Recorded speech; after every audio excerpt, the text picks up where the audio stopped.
Fica conosco, Senhor. Uma oportunidade diária de encontro com Deus. Um programa destinado a você que deseja crescer na intimidade com o Senhor. Um momento de súplica, reflexão e escuta. Fica conosco, Senhor. Apresentação: Padre Gilson Jardini.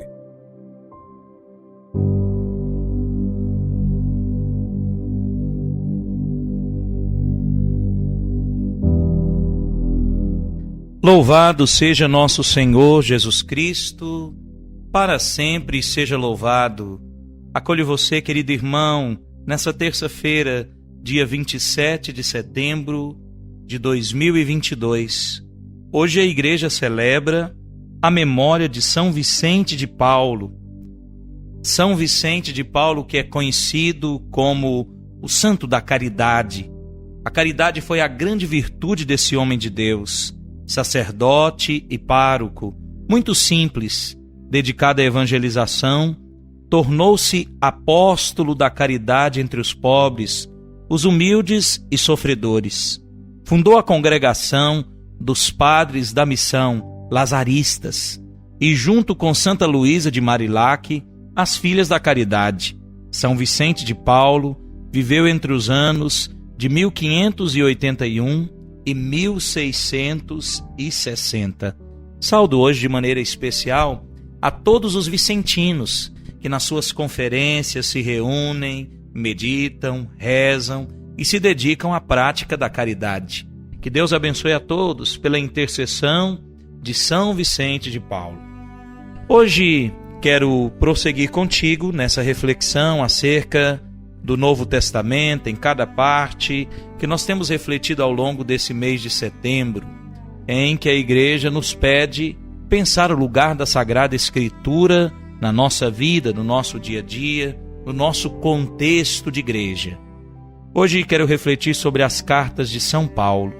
Paulo nasceu em Tarso, na Cilícia, região da Ásia Menor. Ele nasceu no início da era cristã. Era de família israelita, muito fiel à doutrina e à tradição judaica. O seu pai comprou para ele a cidadania romana, o que era possível naquele tempo. Então Saulo nasceu como cidadão romano, legalmente. Aos 15 anos de idade, ele foi enviado para Jerusalém, onde recebeu a formação de Gamaliel, um rabino, e foi formado na arte rabínica de interpretar as Escrituras, e deve ter aprendido a profissão de curtidor de couro, celeiro. Por volta do ano 36, era severo pesquisador dos cristãos.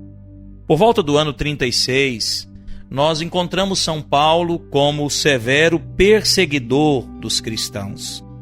Mas ele se converte de maneira espetacular quando o próprio Senhor lhe aparece na estrada de Jerusalém para Damasco. Ali ele foi batizado por Ananias e em seguida permanece nesse lugar, perto de Damasco, chamado Arábia. No ano de 39, Paulo se encontra com Pedro e Tiago em Jerusalém. Isso nós encontramos na carta aos Gálatas, capítulo 1, versículo 18. Depois ele volta para Tarso. Também isso nos atesta os Atos dos Apóstolos, no capítulo 9, versículo de 26 a 30. Ele volta para Tarso, acabrunhado pelo fracasso do seu trabalho em Jerusalém, e ali fica por cerca de 5 anos, até o ano 43.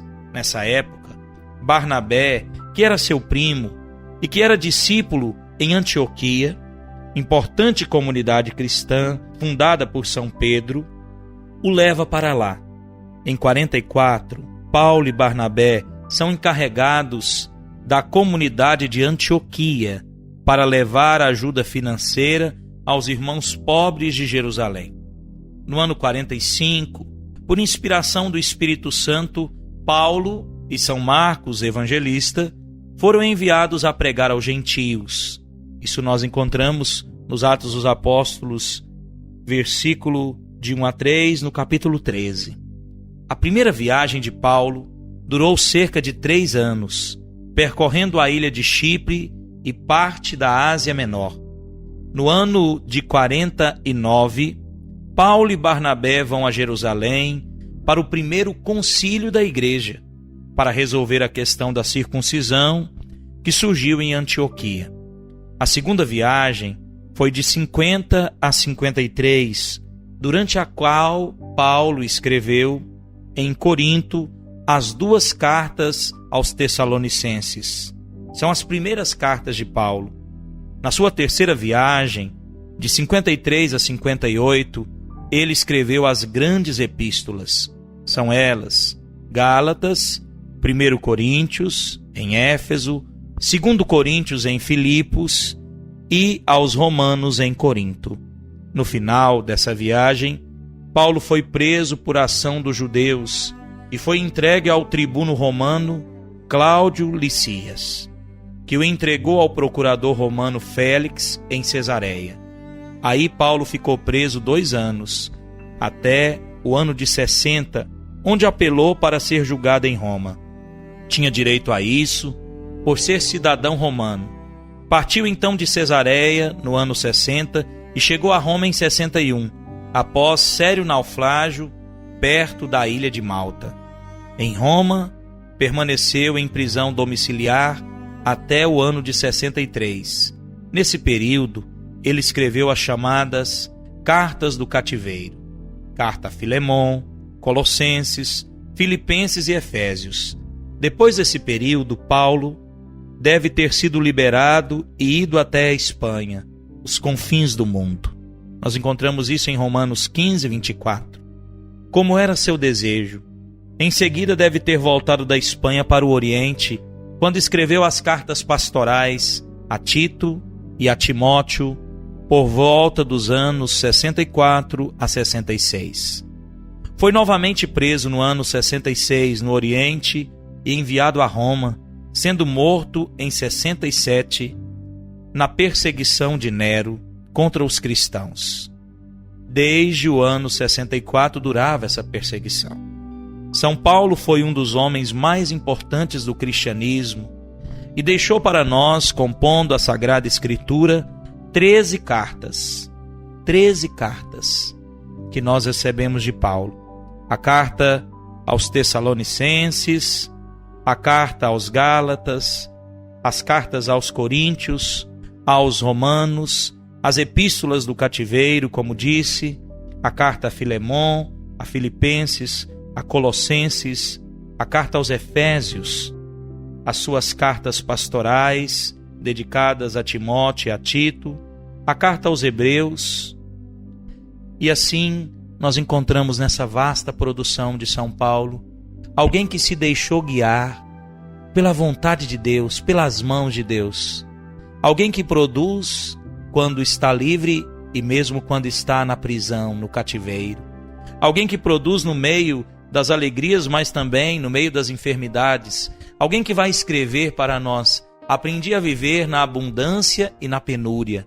Paulo, que se esforça para não ser pesado a ninguém. Paulo que vai dizer: não me vali dos recursos humanos, nem da sabedoria humana para anunciar a boa nova do Evangelho. Paulo, que vai terminar dizendo: combati o bom combate, guardei a fé, completei a carreira e agora receberei a coroa do justo juiz, o Senhor Jesus. Querido irmão, é uma riqueza tremenda as cartas de Paulo. Convido você, com carinho, a tomar a Sagrada Escritura e se deliciar com cada uma dessas cartas tão profundas, importantes, tão arraigadas na vida pastoral, na vida cotidiana, na realidade de cada comunidade ou pessoa a qual ele se dirige. É bonito ver o zelo de Paulo com as comunidades que conheceu, que fundou, pelas quais passou evangelizando. Que a graça de Deus nos ajude também a prosseguir com perseverança e ardor na missão que o Senhor nos confiou. Deixo a você, nessa terça-feira, um forte abraço e essa motivação. Nós estamos no finzinho do mês da Bíblia. Espero que a cada programa você tenha se aproximado um pouco mais da Sagrada Escritura, não só conhecendo o contexto de cada um dos escritos. Claro, nós nos dedicamos mais, porque o tempo era curto, ao Novo Testamento, mas que te sirva não só de conhecimento, mas de motivação para se aproximar da palavra sagrada e ali escutar Deus que nos fala.